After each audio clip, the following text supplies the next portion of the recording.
Good afternoon. I think we are here to hear more about the Landmark RCT.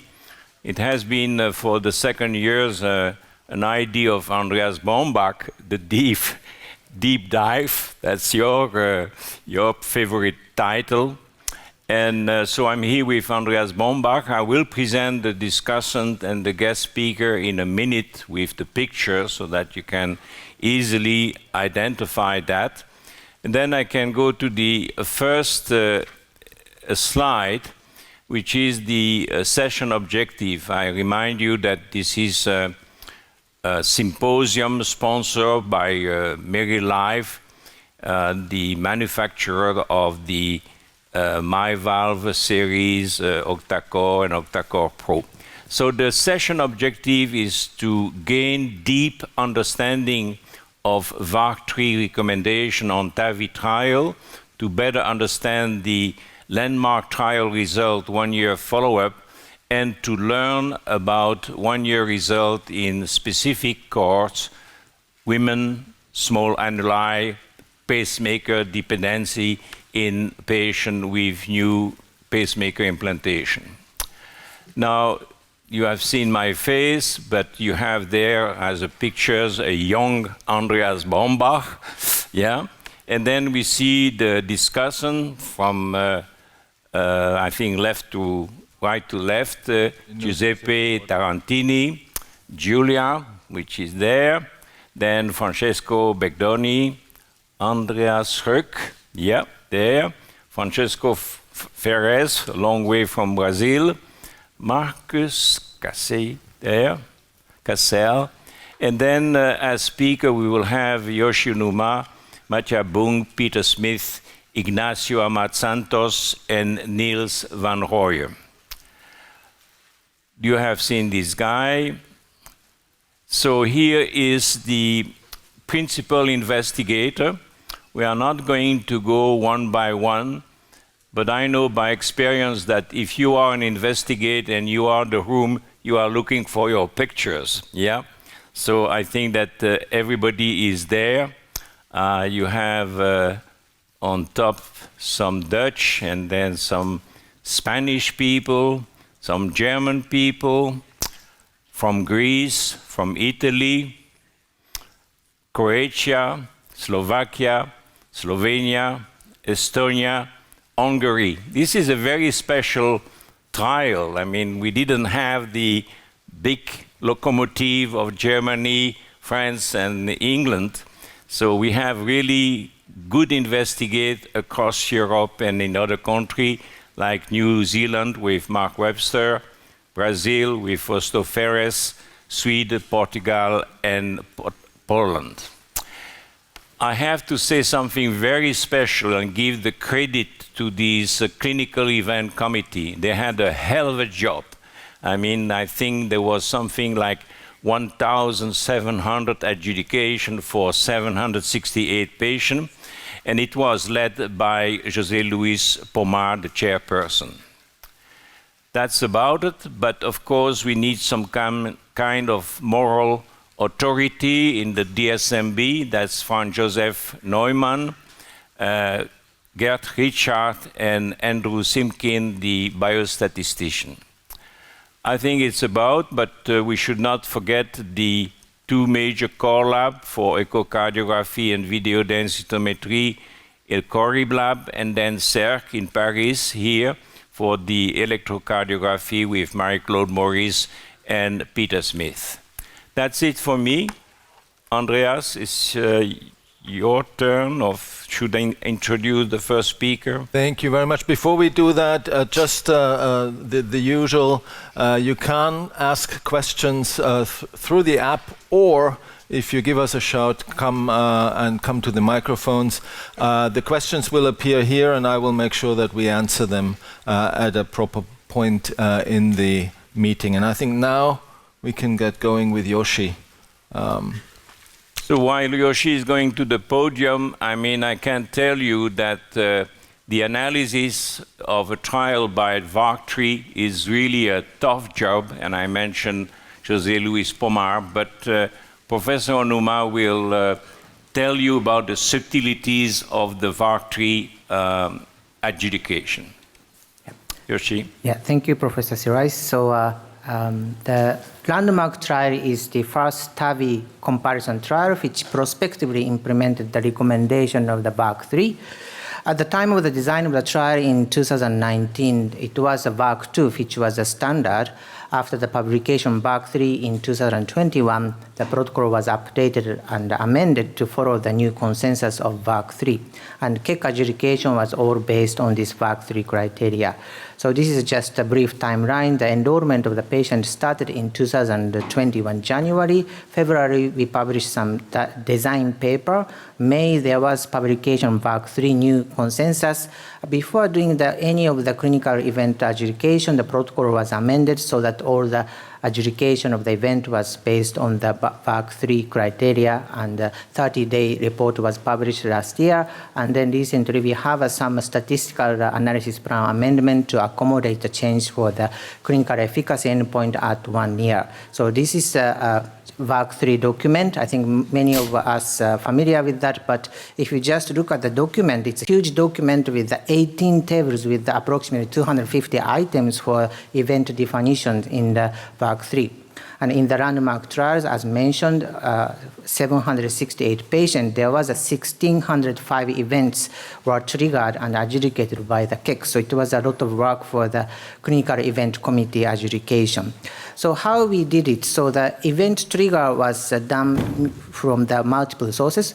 So-called event trigger is a potential event. So to prevent under-reporting of the event, we just look into the potential event and submit it to the KEC members. So majority of the cases were, of course, reported by the investigators, but we have also the mechanism to prevent the under-reporting events, such as the programmable event triggers from the electronic case record form. So we look at the hemoglobin before and after, also serum creatinine before and after procedure to detect the potentially under-reported bleeding events or the acute kidney injury, or also the core lab could trigger the event based on the pacemaker rhythm on ECG or the regurgitation on echo. So that was done as an event triggering, and then after the event was triggered, the source document was collected from the medical sites, the clinical sites, including medical record or the additional images, and after that it was translated so that KEC can adjudicate, and also blinded for the allocation of the randomized arm or the device that the patient was received. So this blinded document was submitted to the KEC, and all event was adjudicated by the KEC committee. So in the VAR3, there was a multiple endpoint according to the various time point. So for the 1 year report, we implemented a clinical efficacy endpoint as recommended in the VAC. Some of the challenge for the statistical challenge was there was no recommendation to handle the multiplicity adjustment because we have a multiple event over the time, and some of the event was overlapped in these different endpoints. Clinical efficacy at 1 year in the landmark was freedom from the all-cause mortality, freedom from all stroke, and freedom from hospitalization for procedure or valve-related causes. Also, the extended clinical efficacy, in addition to these 3 endpoints, we included freedom from a decrease of 2.5 points or more in physical and mental domains of SF12 compared to the pre-procedural values. This is the evaluation of quality of life. The original back document, KCCQ, Kansas City KCCQ was recommended, but we didn't have that at baseline, so we implemented SF12 measurement, and that was also endorsed by the VAC as an acceptable alternative to the Kansas City KCCQ. If you look at the freedom from the hospitalization for procedure or valve-related causes, it includes the hospitalization due to the new complications such as stroke, bleeding arrhythmia, or the worsening of the periprocedural complication, pneumonia, effusion, bioprosthetic valve dysfunction, untreated native aortic valve-related events, bleeding related to the antithrombotic therapy, and rehospitalization due to the heart failure. If you look at the category of the hospitalization in the valve 3, which is in the table 4, there is a two categorization, cardiovascular hospitalization and non-cardiovascular hospitalization. And within the cardiovascular hospitalization, there is a procedure-related or valve-related hospitalization and other cardiovascular hospitalization, which is a CV hospitalization not related to the procedure or untreated native valve. The KEC member sometimes has a challenge to adjudicate some of the arrhythmia event because the hospitalization is due to the arrhythmia. Sometimes it's difficult to see the relatedness of this arrhythmia to the valve procedure or the procedure. So, for example, in this case, the patient had around 30 days atrial fibrillation. The KEC had a lot of discussion about if this atrial fibrillation is actually related to the valve or procedure, or it's a spontaneous atrial fibrillation which is not related to the TAVI itself. So in this trial, the KEC adjudicated case by case, but however, maybe the more standardization is optimal, for example, to take the worst case scenario, or there's a cutoff of the event that may be for the future. Also, we did the bioprosthetic valve dysfunction evaluation. There's a three category or the three level of the evaluation. First, bioprosthetic valve dysfunction, and then hemodynamic change assessment and clinical consequences. So the type of the bioprosthetic valve dysfunction is classified as 4 groups: the structural valve deterioration, such as the wear and tear, frail leaflet, leaflet disruption, leaflet fibrosis, or the calcification, or stent fracture, deformation. Non-structural valve dysfunction includes the prosthetic patient mismatch or paravalvular regurgitation, and then there was a category of the thrombosis or endocarditis. So if you look at if you detect this type of the bioprosthetic valve dysfunction, then you have to assess the hemodynamic changes associated with these findings, and there was a staging of the hemodynamic deterioration according to the echo findings, either the mean gradient across the valve or the EOA, and there's also the classification according to the regurgitation. So this is just one example where there was an increase of the mean pressure gradient from the 4 to 21 millimeter mercury, and the effective orifice area decrease of 1.5 to 1.0 from 1 month to 1 year follow-up echo. According to the criteria, this was classified as a stage 2 hemodynamic deterioration. The clinical consequences is also classified as stage 1 to 3. Stage 2 includes aortic valve reintervention, including valve-in-valve procedure or the surgical reintervention. Stage 3 is a valve-related death. For example, in this landmark trial, there was some death related to the endocarditis or the severe perivalve leakage. So just one word for the paravalvular regurgitation or the echo parameters. If you look at in this case at 1 year follow-up in echo, there's no regurgitation.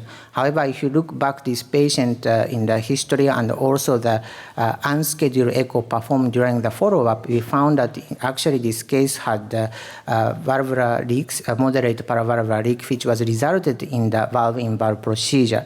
So it is probably important to include the unscheduled echo for the KEC adjudication. So in this trial, we have 2 types of the analysis, echocardiographic. So for example, equal or greater than moderate aortic regurgitation was reported at the scheduled 1 year echo, which is 2.4%.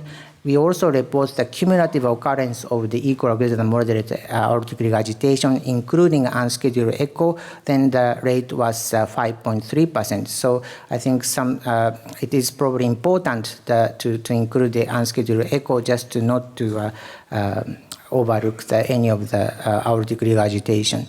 So we'd like to thank the clinical event committee members, which has completed the adjudication of 1,605 cases.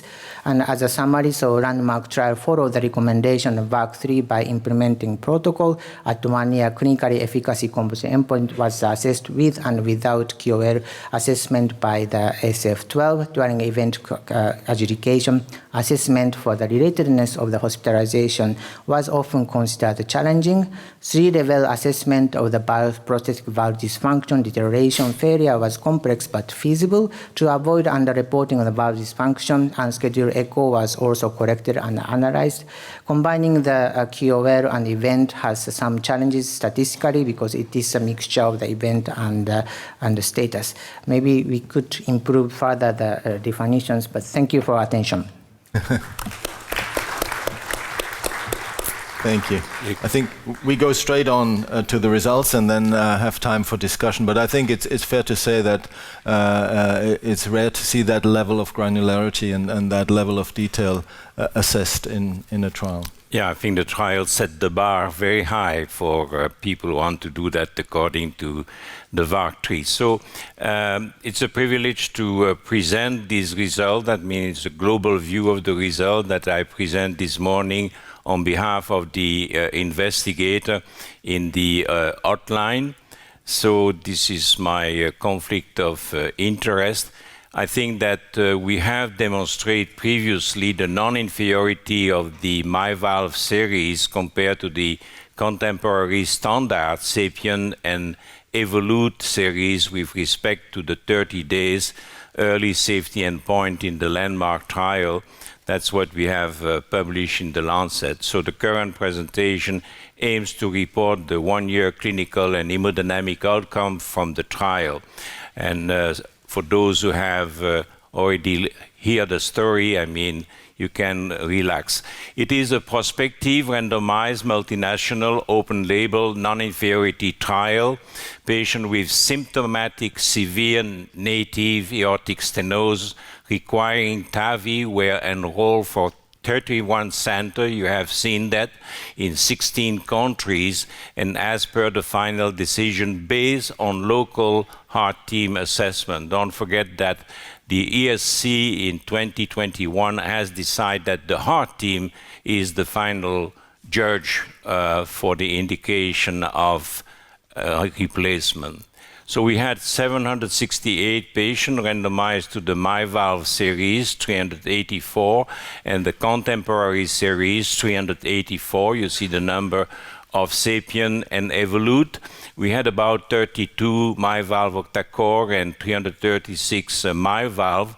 There were SAPIEN 3, 108, Ultra 87, and then we had Evolute R, Evolute Pro, Pro Plus, and Flex, and you see the number.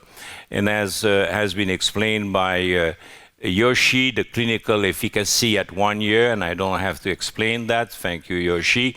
Composite endpoint of all-cause mortality, all stroke, hospitalization for procedure or valve-related cause, and the cause such as type of bioprosthetic valve dysfunction. You have seen the example presented by Professor Numa, hemodynamic valve deterioration, stage 1, 2, 3, clinical valve failure, also stage 1, 2, 3. And you have already seen these pictures 2 times this morning. Now, the hypothesis is in non-inferiority. The assumed event rate is 27% based on these studies, recent and old. The non-inferiority margin is 10.9%. The one side alpha 5%. The power is high, 94%, and you need a sample size with 768 patients. I will not go through the baseline characteristic, just one slide. I can assure you that they are evenly distributed. You see, for instance, age, gender, body mass index, NIA classification. One word about the STS risk score. As you can see, the median value is 3% in both groups. The low score, less than 4, was observed in 3/4 of the patient, but we had the intermediate score between 4 and 8 in 20% of the patient. Echocardio finding, no surprise. The multiplicity, the annulus was 471 millimeters square in both groups, and we had 6% in the Myval and 7.5 in the contemporary series with bicuspid valve. Now, first, the echocardiographic outcome, I have to give the credit to the investigator 93% of echo at 1 year. That's a major achievement. And you could see in the Myval, you see the effective orifice area and the gradient over time from discharge to 1 year, very stable. In the contemporary group, similar appearance, very stable from in AOA and in mean pressure gradient, very stable from discharge to 1 year. If you look at the effective orifice area in this violin presentation, you see that in the Myval, the median effective orifice area is 2.09 centimeters square, while in the contemporary is 2.10 centimeters square. If you look at the mean pressure gradient, in the Myval is 8.2 millimeter of mercury, and in the contemporary it's 7.6 millimeter of mercury. So really very comparable if we look at these two groups. If you look at aortic regurgitation, it is 1.6 in the Myval and 3.3 in the contemporary. I think one of the discussants this morning, we are sweating the numbers, and I want to insist that the paravalvular leak in the Myval was somewhat lower than in the contemporary. Now that's a key slide. Why? Because you have 4 Kaplan-Meier curve. Let's start with all-cause mortality. 27 deaths in the Myval, 27 deaths in the contemporary. 7.2, 7.1. You're not surprised to see a hazard ratio of 1 and a p-value of 0.99. Then we go to stroke. The event was seen in the Myval series in 21 patients, 5.7%, and in the contemporary 13, 3.4%. So the hazard ratio is above 1, 1.61, but it's not significant if you look at the quartile and 95% difference, and the p-value is 0.17. If you look at the rehospitalization, that's somewhat the opposite. The Myval has 16 events, the contemporary 20, 4.3 and 5.4 respectively. This time the hazard ratio, non-significant, is below 1, 0.79, with a p-value of 0.5. Finally, if you combine these 3 dated events, that's what we call clinical efficacy, what VARC called clinical efficacy. Then you have 49 events versus 50, 13% versus 13.1%. You will have understood that the hazard ratio, the p-value, and the p-value for non-inferiority is highly significant with this number 49, 50, a difference of minus 0.1. Now I'm finishing by telling you that the VARC is, as Yoshi has indicated, mixing the clinical efficacy that you have here, all-cause mortality, all stroke, all rehospitalization, with the quality of life, which is assessed by SF12, and technically speaking, a cutoff criteria, a decrease of the quality of life by 2.5% is taken as a binomial threshold. And you could see we have 75 in the Myval and 87 in the contemporary, but this minus 3.2% is not significant. So in conclusion, for the treatment of patients with symptomatic severe native aortic stenosis, the Myval series at 1 year was non-inferior to the contemporary series, SAPIEN and EVOLUTE, with respect to the clinical efficacy endpoint, 13% versus 13.1%. You see the difference. You have heard that the non-inferiority has been achieved with a p-value of 0.0001. Landmark is the first randomized TAVI head-to-head trial to report VARC3 recommended composite endpoint of combined clinical efficacy combined with the QOL, the SF12 at 1 year. And the respective percentage for Myval and contemporary is 19.5, 22.7, a non-significant difference. The hemodynamic result, I emphasize that the assess echo was high, 93%, provide, I think, robust conclusion on the stable hemodynamic performance of the two arms over 1 year, EOA mean pressure gradient and presence of moderate aortic regurgitation were comparable. So Myval demonstrate comparable survival, 92.8% versus 92.9% to contemporary series, underscoring its overall safety. Thank you for your attention.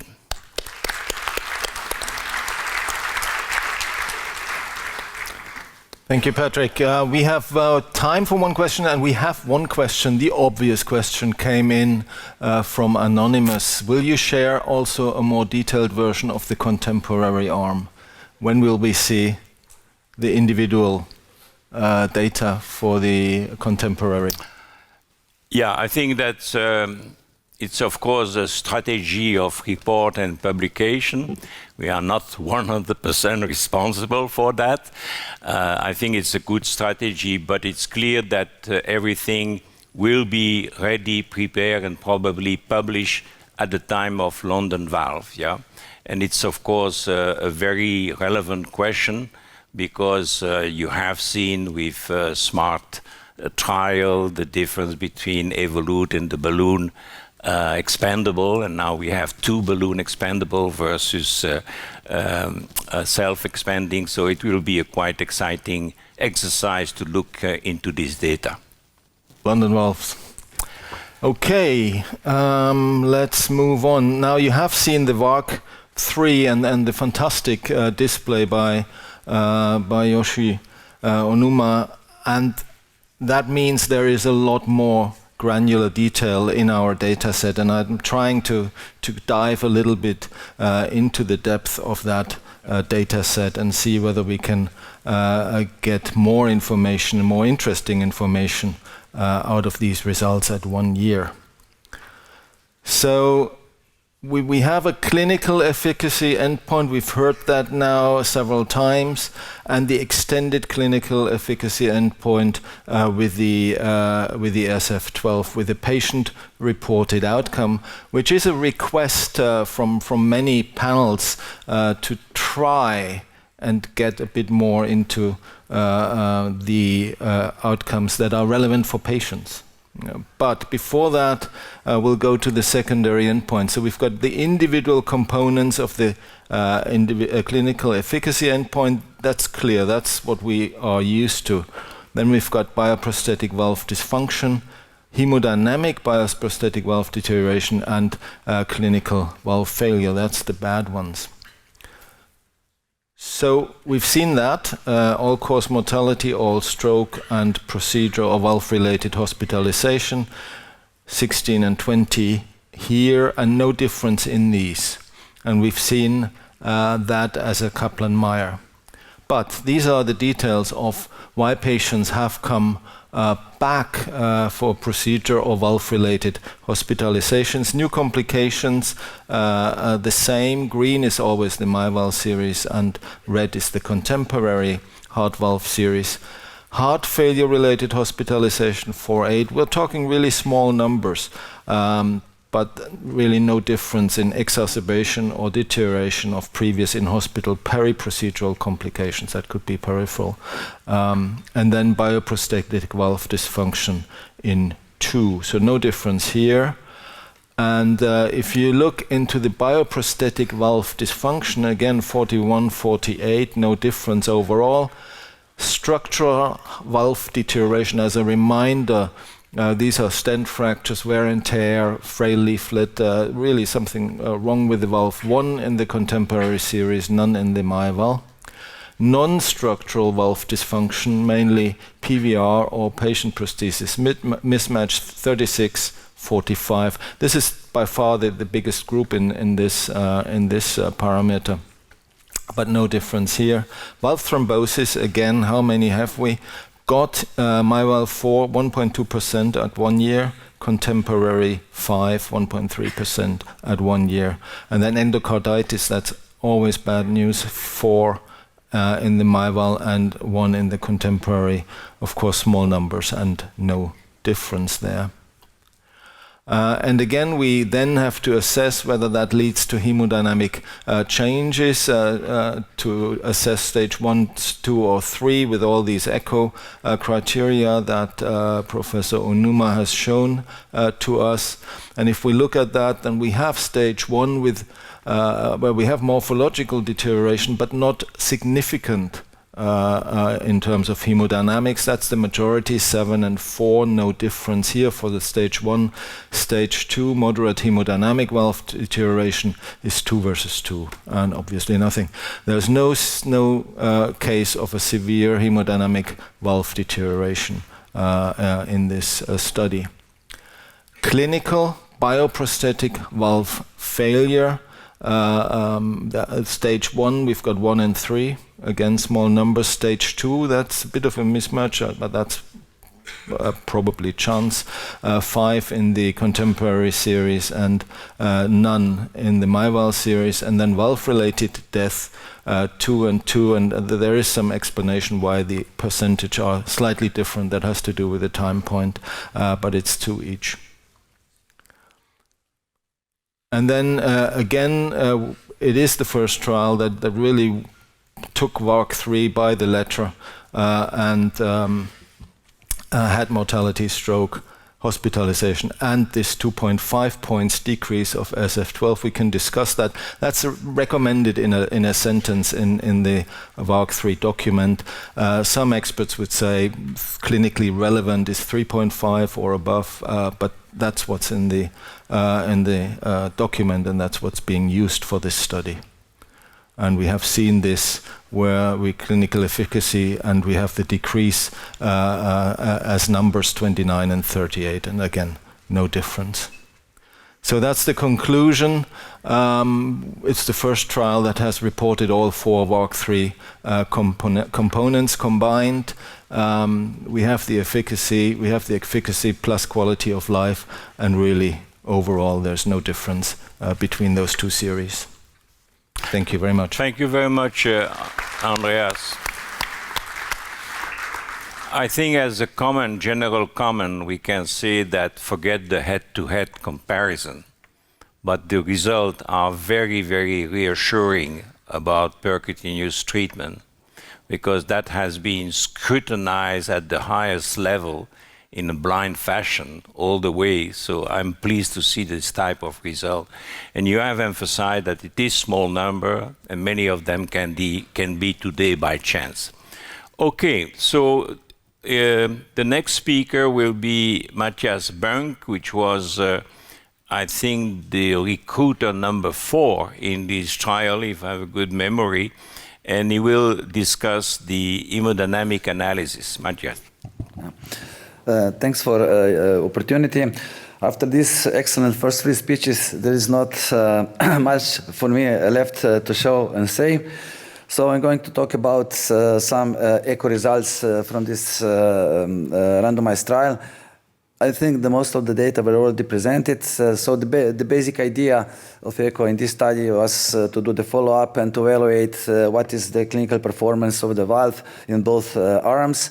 And what is very important is that the collection of the data was according to the protocol. Before, after the implantation of the valve, we perform according to the protocol the echo, and after 1 year, and all the echoes were sent to the independent core lab, where the analyses were under double blind.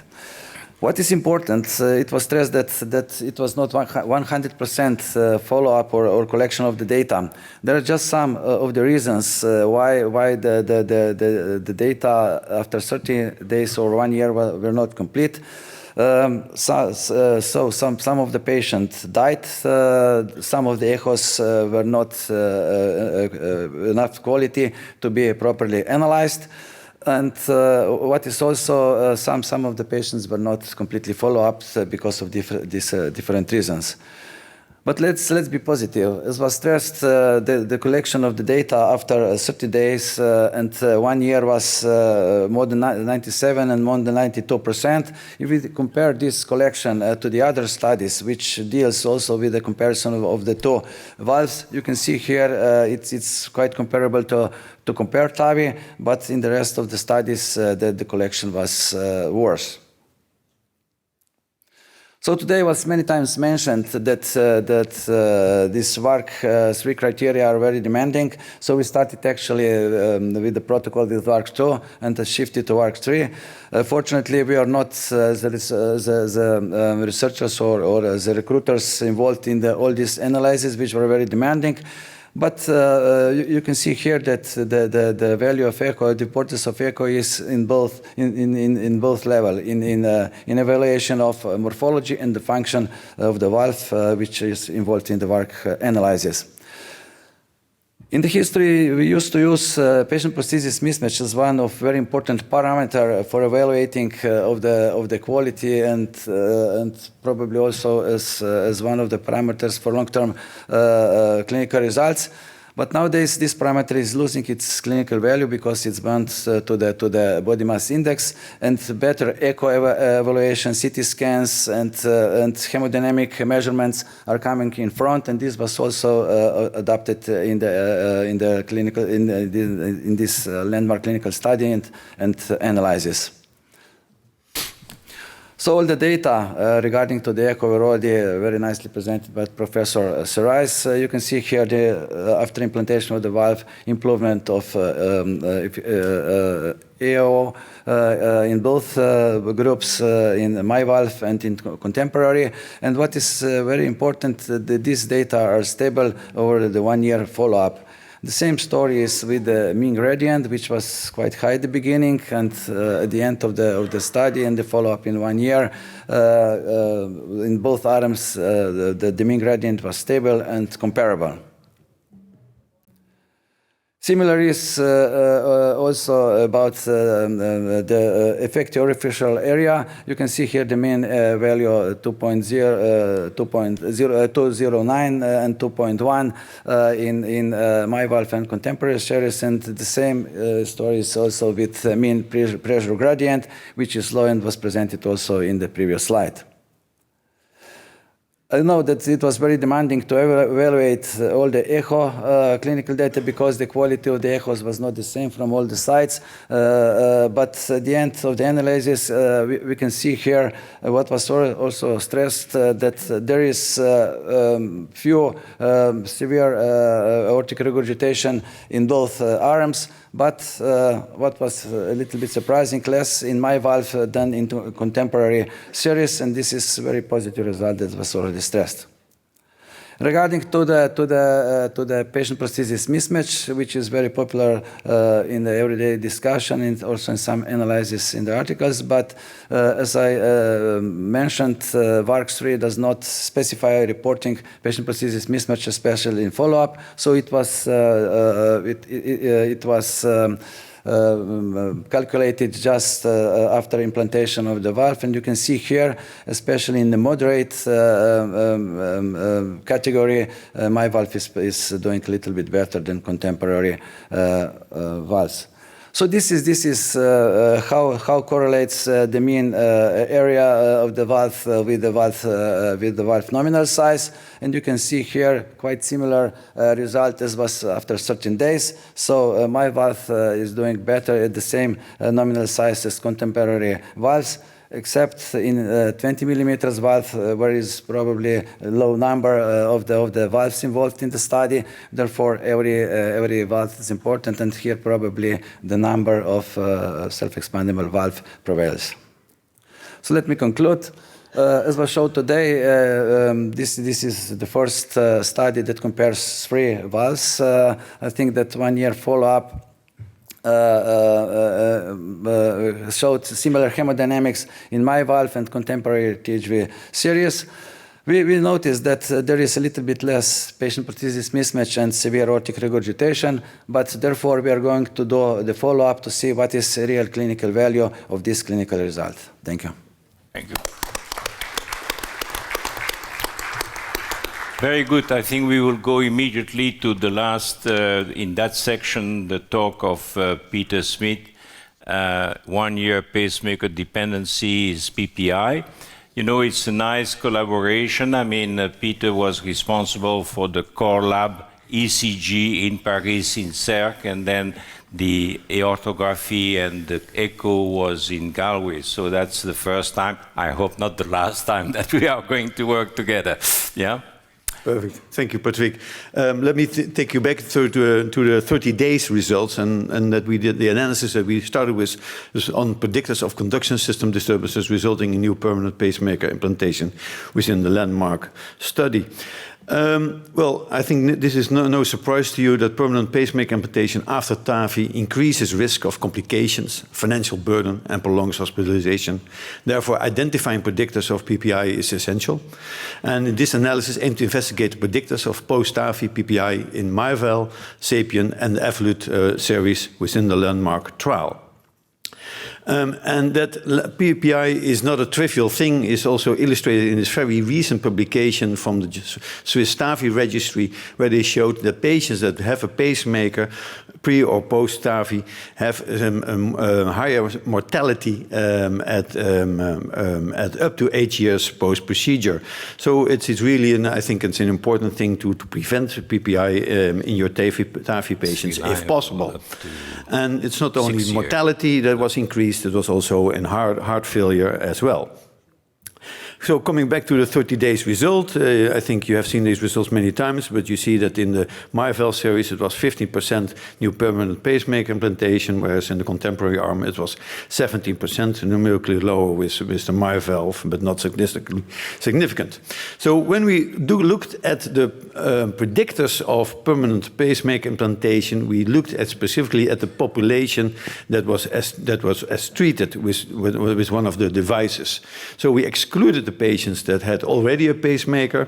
We also excluded those patients that had received other valves or that did not receive a valve. And then you can come up with a kind of modified as treated population, which in Myval was 352 and in the contemporary arm 354. And you can see the numbers of the SAPIEN and the EVOLUTE arms. And if we look then at the results on permanent pacemaker implantation, no surprises, but still, again, numerically lower with the Myval compared to the contemporary arm. And if we look at Myval compared to SAPIEN, numerically lower, but not significant different, and again, also against EVOLUTE. So when we are looking at predictors of new permanent pacemaker implantation, you can look at many variables, mainly on conduction disturbances, rhythm disturbances, but also on patient characteristics, age, diabetes, valve calcification, and membrane septum length. And we also can look at procedural characteristics like what type of valve, post-dilatation, implantation depth, and fitting index. Here are the results, more or less, which you in an overview, where you can clearly see that conduction disturbances are really have the highest pacemaker rates. And if you have a right bundle branch block, it's 39%, and if that is combined with a left anterior hemiblock or a left posterior hemiblock, it even increases. Calcification is also in this trial, was in the trial a kind of predictor, but surprisingly no calcification. There were some high numbers of pacemaker implantations, and I will show you later on why. The implantation variables that we investigated so far was more or less the same as the mean rate of permanent pacemaker implantation, and we are still analyzing the implantation depth and the valve endless ratio in those patients. As mentioned, 6 patients who had no valve calcification. 2 of those received a permanent pacemaker implantation. So these are the results of the predictors. We're in a binary logistic regression model, and if you look on top, you can see that there's no surprise that right bundle branch block was a significant predictor for at least for the SAPIEN and for EVOLUTE, and you can see that the odds ratio increases, 3.9 for SAPIEN and 6.3 for EVOLUTE. For Myval it was 2.3, but it was borderline non-significant. If one look at classification, and you look on the left to the Myval valve, you can see when you have more severity of calcification, you have more risk on pacemaker implantation risk post-procedure. The opposite was actually observed with the SAPIEN, and I will show you why later. With Evolut, we did not see any relationship between calcification and permanent pacemaker implantation. And this is the reason why we had this strange opposite effect in the SAPIEN arm compared to the Myval arm, because although the mean calcium values in both arms were the same, were not statistically significant, 1,033 and 971, the distribution was significantly different. There were more patients in the contemporary arm that had no or mild calcification, and a few of those patients had a pacemaker. And here you can see that the distribution is significantly different between both arms. And if you look at those who received the pacemaker, you can see that on the Myval valve, the more calcification, the more pacemaker risk. But on the contemporary arm, we see, and it's low numbers, but if the calcification is not so prominent, you see still high numbers of pacemaker implantations. And I can tell you that from those 6 patients that had no calcification, 2 of them received pacemaker, and those 2 were in the SAPIEN arm. So in conclusion, within the Landmark predictors analysis, numerically lower rates of permanent pacemaker were observed in the Myval arm compared to the SAPIEN and Evolut. Right bundle balance block is a significant predictor of permanent pacemaker implantation within the SAPIEN Evolut series, and borderline significant with the Myval series, and significant more permanent pacemakers were observed in less calcified valves in the contemporary transcatheter valve series. I'm doing again a post hoc study looking at pacemaker dependency at 1 year, and I can already tell you that 75% of all the patients we received the pacemaker data at 1 year, up to 1 year, and we hope that we, from the remaining 9 sites and 25 patients, we will get those results as well, so we can present you the pacemaker dependency data at 1 year at maybe London Valves. Thanks for your attention. I think it was a careful analysis, Peter, and Andreas, you will agree. And certainly, if I look at the time, we have time for discussion. For questions, and I think we should. That's the whole idea, is that we dive deep and have a discussion. And of course, the pacemaker dependency is one thing that we have seen studies with other valves where they looked at the pacemaker rates at the beginning, and then how many of these pacemakers are actually needed for the patients at 12 years. And that's the whole idea behind it. And there was also mentioned, and that is one of the questions that we have here, and I know we can answer that. The pacemaker rate in this study appears high to some people. But if you really look into the comparison and into other studies, I don't know who wants to answer that, is the level of pacemaker rates in this study particularly high, or? Maybe it's the reality. Because I remember a meta-analysis of 2021 on 18,000 patients, the number was 17, mixing all the valve. So I think that somebody which is used to a valve can, by procedural technique, reduce the number. I think that's for sure. If you are multivalent, if you play with 3 valves, like in this trial, probably the rate of pacemaker can be increased. It's just an assumption, not a fact. Andreas, we have, of course, a panel who love to work. I was about to ask a question to the panel. I was about to translate one of these questions.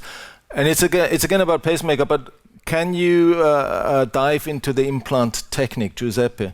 In the trial, was there a time when we did things differently because this valve was new in the cath lab? Have we changed implantation technique? And how about comparing the implantation technique to the core valve and the Edwards SAPIEN? Lots of questions. But actually, you're the man. Yeah, so it's very difficult to give a final answer to this. For sure, the position is very important because the deeper you are, the higher is the rate of pacemaker. But actually, here we have also half sizes. Half sizes is important also. Having half sizes is important because you may avoid to have, an oversizing that may be a predictors, for instance, of further increase of pacemaker rate. So this is one of the good news about, this valve on top of the good data that you have shown, that you can play, with details. And actually, I think this is a very important thing to consider. Related to the predictability, I think is pretty much not different. Yeah, maybe we will get the answer at some point. You remember that in London Valve we were showing the fitting index, okay? And obviously if you have the right fit, okay, not oversizing and then pacemaker, undersizing and then paravalvular leak. So I think that by combining the COMPARE TAVI with the Landmark, probably we will have the number to provide some clarity on the topic. I don't know if it will be the solution, but at least we can try. Actually, if Patrick, you're going to present in PCR London Valve the details, the breakdown and comparison between valves. You may do the comparison on top of the speculation. We can just read the numbers at that point. The last time we present that in a nutshell, when there was the same fitting, Sapien and Myval had the same pacemaker rate, below around 14%. When there was no fitting, it could jump to 20%, but no statistic value because small numbers. Mm-hmm. Other question, Andreas? Yes, one from me, Francesco or Fausto. With the intermediate sizes, somebody said, okay, some of the results might be caused by that or shouldn't have been there. When would you actually expect a benefit of a perfect fit rather than a not perfect fit? Or when would you expect a clinical benefit of an optimal sizing strategy? So, intermediate size is largely used in the study, 50%, and in real world experience are around the 50%. So, obviously, there is some need of this for it to find the correct fitting index that we are talking by Patrick. Then, you have a better possibility to find the correct size without increase with 2 cc more, 1 cc more to find the correct size. So I think it's absolutely helpful to have more size, and you have to fit better, to treat better this kind of patient. Where in the intermediate size we didn't know if to choose 26 or 29. So I think it's important. And it's helpful, and the fact that 50% of patients has been treated with intermediate size means that's important. Hemodynamically, we would probably expect, we see immediate, but the real benefit of having a valve that functions at optimal round geometry is probably beyond 4 or 5 years. That was my thought. There is one question here, and that it's really picking numbers. We have 1 endocarditis in the Myval and 4 endocarditis in the Myval, n equals 4, not %, and 1 in the contemporary arm. Should we be worried, Julia? That's a question here, so I'm asking all the questions. The rate of endocarditis is really an important issue because we have our surgical friends who implant valves surgically, and at least in my country, they do a complete screening for any bad teeth, and they have to be taken out and so on and so forth. We don't do this. We don't screen. We just tell the patients that they should go to the dentist before they come back for their TAVI. And I would be really interested if all these measures have any impact on endocarditis rates. That is my thought about it. Whether this, from these numbers that are very low, one can only say that there is no signal that any of these valves is prone for endocarditis. You could say, every endocarditis is one too many, but the question is there really something about the difference? The only thing we can say is that when you have an endocarditis, you die in this trial. I mean, four of them die. But did you recommend any? Sure. Your point is well made. No structure that patients are screened before for this trial before they have the TAVI. Did you recommend any? I think what's your practice in terms of antibiotic prophylaxis and in terms of prevention of these endocarditis? Are we going similar like the surgeons and take out teeth and make sure the patient is non-infected? So in our practice is we do peri-interventional, we give antibiotics, not afterwards. Yeah. There is actually one study from Denmark comparing Western and Eastern Denmark. In one of the parts, they stopped the dental screening and then they checked endocarditis prevalence a couple of years later, and there was no difference. So based on that, maybe not the best science you can do, but still the best that's available, we stopped the dental screening for both surgical and TAVI. No, another topic. Another topic? Yeah. Yeah. So, to bring that to a close, we actually also, despite some changes in official recommendations, but we call this a patient with an implant, and we advise them to have antibiotic prophylaxis if they undergo dental procedures in the future. But that may not be the same practice everywhere. New topic. Yes, Andreas, you did a deep analysis about the endpoints. Can we talk a little bit about the stroke incidence that was a little bit higher in the Myval than in the contemporary, and also in the valve thrombose? Can we predict this with maybe some anticoagulant or something like this? Yeah, I think this morning we heard a long-term 5-year results from the British TAVI trial that brought up a little bit of a concern with a higher stroke rate at 5 years, beginning at 1 year for TAVI versus surgery. There's nothing to do with the Myval study, nothing to do with the Landmark study, but it brought the topic back up. So I don't know. We did not pre-specify anticoagulation or an anticoagulation regime. We left it to the individual centers. These were all centers that have a high volume of TAVI and know what they're doing, and we didn't interfere in there. So, and with those low numbers, we can't make anything out of a protocol or not. Is there? I think from the methodological point of view, there's two things you can say, is that it's all stroke, disabling or non-disabling, not including the TIA. That has to be said also, because then the number become different. And if you look at the Kaplan-Meier curve, it's something that happens a little bit at the end, in the last 3 months. I don't know what it means. Is that just, it goes down, but then after that the two curves will converge again? I don't know.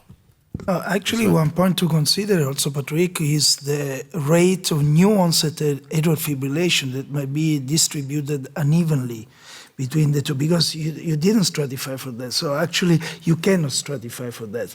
So stroke is not just the valve; it's also new onset atrial fibrillation. There are plenty of previous papers in this regard. Another point to consider, I don't know, Patrick, what you think about that, is the valve optimization. So the way we implant the valve is important, because we have learned from the past trial like Accurate that was 11% during the follow-up of stroke rate that was related to the underexpanded valve. So there are different things to consider when we talk about the stroke. It's not just the valve per se. No, you're right. I mean, the Accurate Neo has been a little bit the victim of that, definitely. The relationship with atrial fibrillation is a very good point. try to find the correlation between both, especially in the long-term follow-up. You don't have atrial fibrillation, you develop atrial fibrillation, then you have a stroke, it becomes suspicious. There's two questions. I think it's more about the acute situation, and one has been published. Was the rate of vascular complications the same? It's still the original 30-day results, yes. Did you observe short pyrexia and CRP increase immediately post-implant? Unfortunately, it's anonymous, so we can't ask whether that's experience or that's just a question they ask everybody. Julia, any pyrexia, fever after implantation of valves? Well, sometimes we observe some fever, episodes of fever, independent. I mean, we have not analyzed independent from valve type. This can happen, but it's normally resolved with we give antibiotics for a few days and it resolves. Yeah. Giuseppe, you're nodding. Yeah. No, it's okay. It happens. Depends. Not depending on the valve type. Obviously, sometimes you have is connecting to the manipulation. The manipulation. So actually, in the past, mostly we have some SIRS, let's say systemically inflammatory answer. That's a crash syndrome, things like that. But was not related to to sepsis. So one point, Andreas, in this trial, we have 3/4, Patrick said, of low-risk patients. But on average, the age is 80. It's not 70, like the other low-risk trial. So do you have, Patrick or Andreas, any insights related to the interplay or, let's say, the P4 interaction related to the benefit or the non-inferiority observed as related to the age, in younger, less than 75, for instance? Yeah, that will be another debate in the future. You have the package of the moderate. A lot of people want to go in the moderate in the next trial. You have also the impact of Philippe Genereux with preemptive treatment, before you became symptomatic. But this morning I was impressed by the damage of the myocardium in these asymptomatic patients, quite dramatic. Yeah. And obviously, if you do an MRI, you see that it is fibrotic and irreversible. I think we have to move. Yeah? I think we have to move, and we should move on with Ignacio, one of the top enrollers. Outcomes from the Landmark trial, woman subset. Let me just start you up here. Yeah, I think that Niels was number 1 and Ignacio was number 2. Yeah. We've close to 100 patients, both of them. Yep. Okay. So, thank you very much. It's wonderful being amongst this great panel to discuss this very important topic. These are my disclosures. Well, you know that TAVI is becoming the dominant therapy in aortic stenosis. And in real life, women are grossly the half of the patients treated with TAVI. We see it in real life registries. But when we go to clinical trials, women are systematically underrepresented.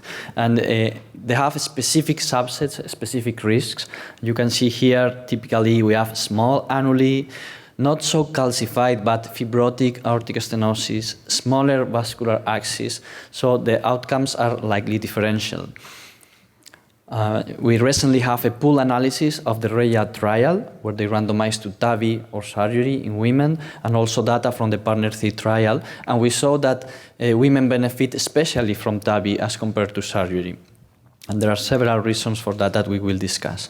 So Landmark trial was a very pragmatic trial, and for that reason, almost 50% of the patients included, a total of 48%, were women. So we have very valuable data for women in this trial that I want to share with you. So we just saw the presentation of the 1-year outcomes. If we focus on the women's cohort, we have 193 women treated with the Myval series and 176, with the contemporary cohort, and I will present 1-year outcomes.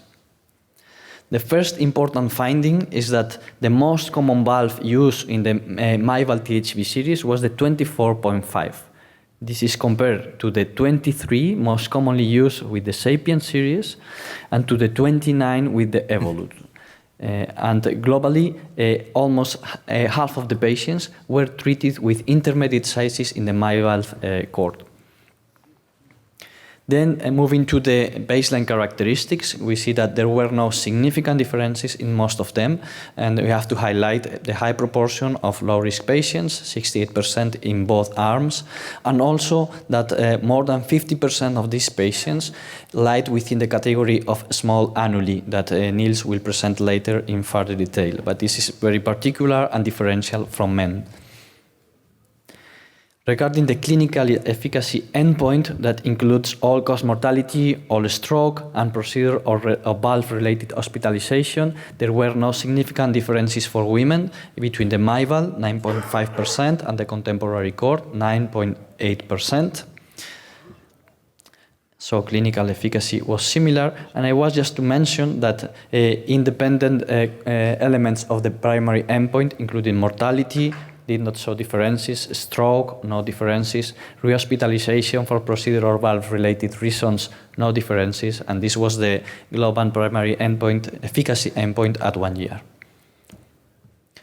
I just want to highlight, if we see what happens in men and women, we will realize that the clinical efficacy, the all-cause mortality, and the procedural valve-related hospitalization were in favor of women. So, as we have seen in these previous studies, women particularly benefit from TAVI.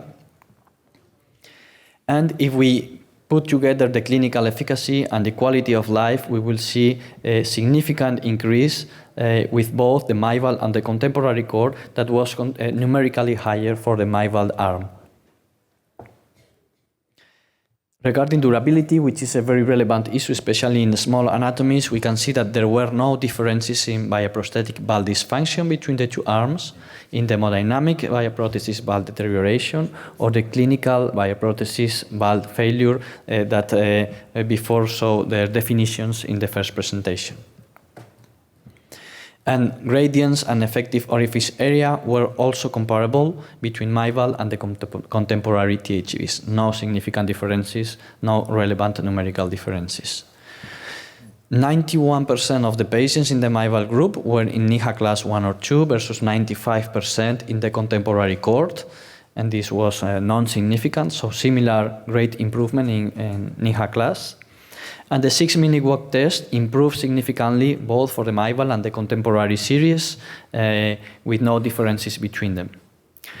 Regarding quality of life, this is very interesting. This is improvement in physical quality of life and improvement in mental quality of life. And we can see that there was great improvement in both arms and with no significant differences. And importantly, what we see with these parameters is how close we are to the average of the standard population. 50 is the score of a standard population, so a global population in this room. So we see that the mental improvement in these patients is really, really important in both arms of the study. So, in conclusion, the clinical efficacy at 1 year was comparable between the Myval THV series and the contemporary THV series, with 9.5% for Myval series, which is comparable to the balloon expandable group in REIA trial, 8.9%, and the balloon expandable valve in the SMART trial, 10.6%. Both the Myval and the contemporary THV series showed satisfactory improvements in the hemodynamic performance, with significant improvement in consequence in quality of life. Of course, we will have to follow up these patients. We want to know what happens with durability, and the 10-year follow-up is warranted. Thank you very much. Very good.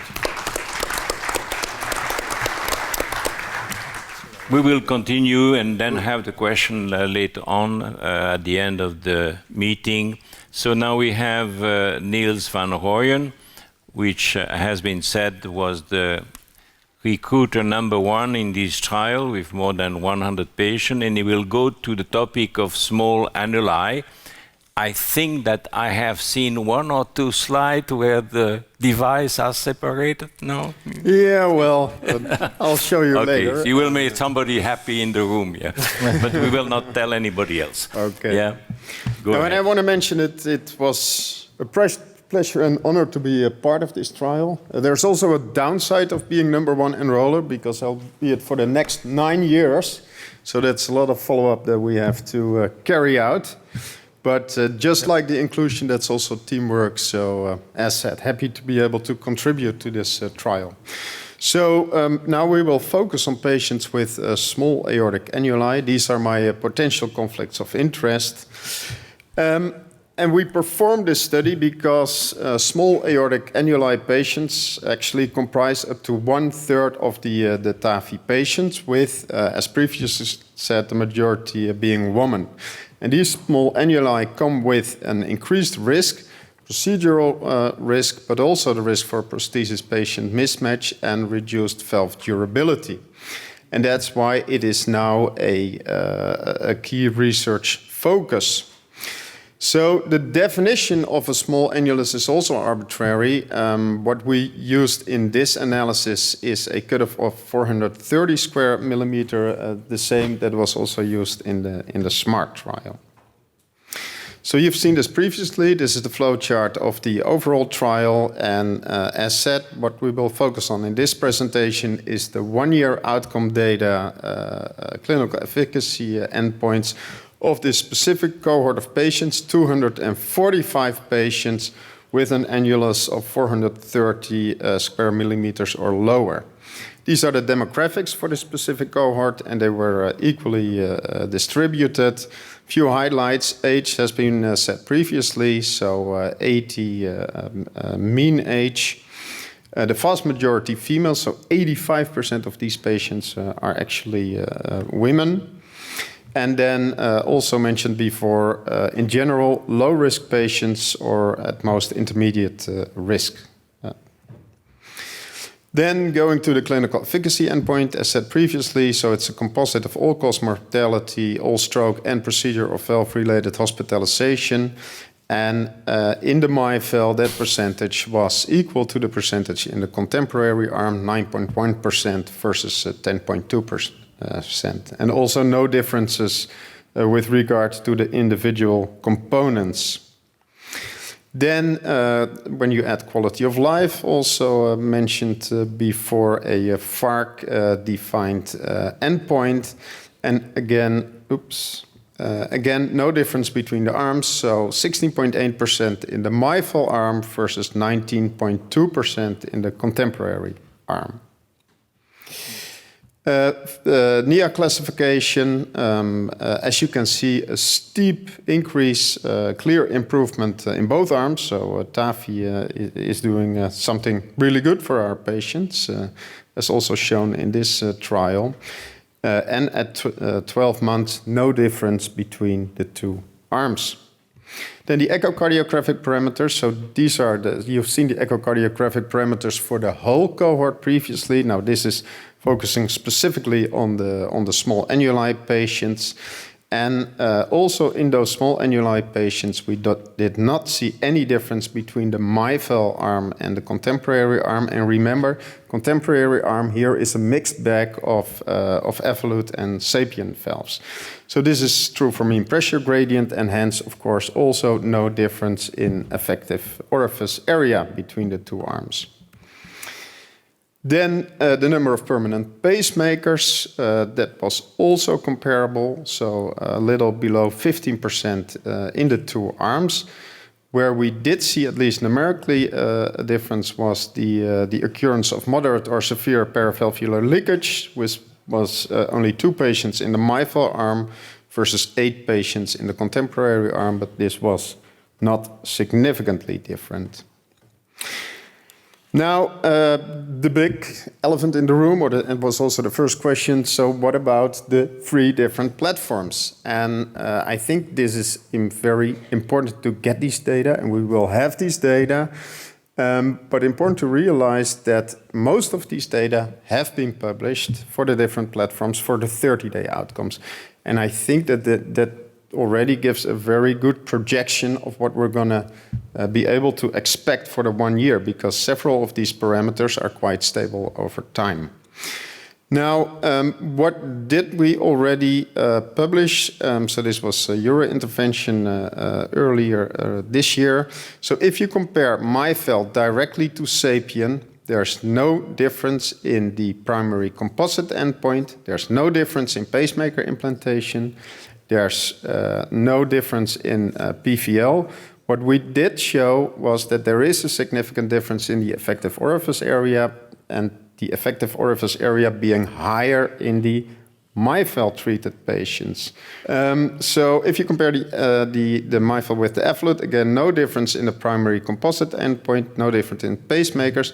What we did see was a trend in more PVL in the effluent treated patients. On the other hand, a higher effective orifice area in those patients treated with an evolute valve. Now, also, I think an important question, how do these results relate to the results that we've seen in the Landmark trial? Are they similar or not? Well, actually, I think they are very, very similar. So if you look, for example, at clinical efficacy at 1 year, as shown previously, 9.1% and 10.2% in the two arms. This is what was reported by the SMART investigators, so the same composite endpoint, 10.6% and 9.4%. So there really no difference.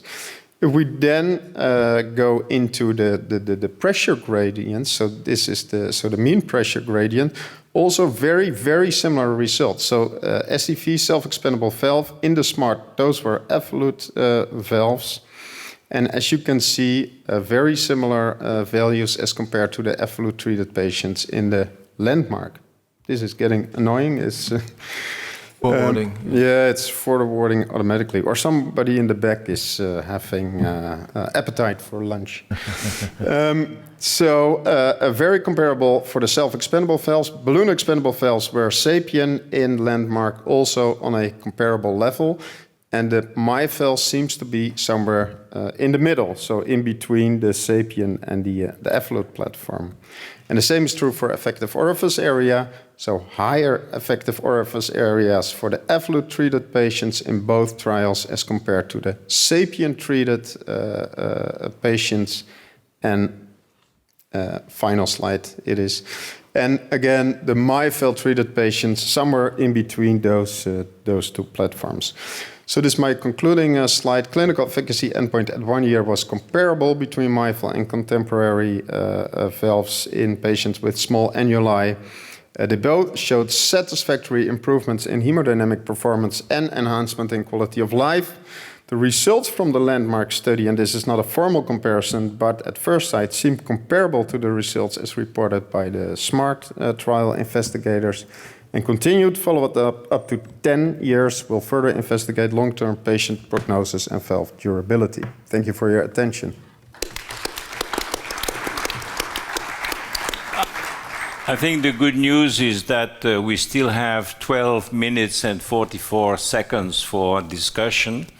I think what is important is that I saw 2 days ago in JAC intervention a letter from the group of Cologne with Tanya Rudolph comparing the evolute and the SAPIEN in their own series, and they have 3 years data, and they came to the conclusion that the self-expanding has still a better gradient and a better EOA, but clinically no difference. Yeah. So that's a disjunction between the echocardiographic data and the clinical data. That's something we have to watch in the future. Yeah. And again, it will come out, but it's not acute. Right? We will have to wait to see. Giuseppe, you're itching. I would like to make another comment, sticking to the comment of Patrick. So I think it's important to realize that this difference is mainly based on echo. And what we know is the echo gradient doesn't matter in terms of outcome. What matters is the invasive gradients. And actually, when you go for invasive gradients, the difference is not anymore there. There are many papers related to this point. Why is that? Because when you have a short frame valve like this valve, you have an acceleration below the leaflets. This is pretty much similar to the surgical valve. And when you take velocity and you just measure V2 at Doppler, actually you see an higher gradient. But when you go correct for DVI or you go for direct measurement, you don't see this difference anymore. So I think this is an important consideration to merge and to put together the two measurements at the index procedure. So when you finish the procedure, I think it's important to get an invasive gradients and then to have a zeroing moment and then to follow up with echo and starting to understand the very initial difference between echo and invasive. It is another important point to consider, I think. Yeah, I mean, what you say is very important because already in 2011, the Canadian has described what they call the recovery of the pressure gradient. You know, you have these turbulence in the sinotubular, but as soon you are in the aorto, you eliminate again. Now, what is important? The pressure, the less gradient in the ascending aorta of the higher gradient in the sinotubular. I mean, nobody knows, but it's certainly very well described. It has been published in Eurointervention by the group of Rotterdam with Nicolas van Mieghem just a month ago, showing the difference between the echo and the invasive measurement. It is retrospective, so somebody has to do prospectively. As a matter of fact, we had in the lab, I had in the lab the habitude to put two pressure wires, one in the left ventricle and one that I was pulling back because I didn't believe the data of the Canadian. And they were right. I mean, there is a recovery of the pressure and less gradient when you go above the sinotubular. Yeah, you want to say something else? Yes, so the question is, if we measure the gradient at the end of the procedure with a catheter or possibly a wire, how do we use information? And should we also, in balloon expandables, sometimes, you know, post-dilate the valve just to improve the gradient a little bit? That's the question that I have. Actually, what I think is that we are focused on the pre-procedural planning, the CT scan and so forth, but actually pretty much like with a coronary stent. Yeah. When you go with this valve, you need to make a thorough assessment and in case optimization of valve, whatever is the valve. So actually it happens, in my previous procedure to implant the valve to go, let's say 4 seconds, 5 seconds, 2 seconds is to inflate, 2 seconds is to deflate. Sometimes you hurry up, you just inflate 2 seconds, it's not enough to expand the valve. So sometimes when you go with a second inflation, same pressure, everything is the same, but you can face a significant drop of the invasive pressure that you didn't see at the first attempt. So you can find 15 millimeter of mercury. When you optimize with the second inflation, because 15 is too high for me, actually the pressure dropped down to 8. So you can try tomorrow in your daily practice. Giuseppe, the double tap is a new thing. I don't think that has been used during this trial we're talking about. Yes, I'll be pretty fast. Patrick, I was just looking at those beautiful numbers here. I think in the contemporary arm, Evolut helped Sapiens in terms of orificial area.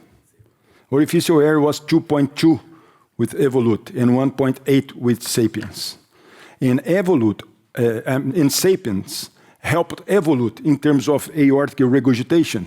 That was much higher with the self-expandable valve. So those combinations make them be non-inferior to Myval. Yeah. That's the conclusion. Do you agree with this? As a good mathematicus, I agree with you. You are give and take. But there is a question to that, and I know, Patrick, you know the answer to that.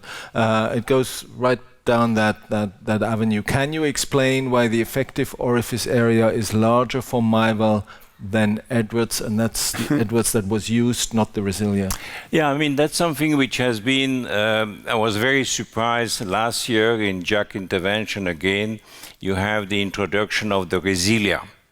And if you have read that paper, there was a beautiful pictures. You see the classical Sapien and then the Resilia.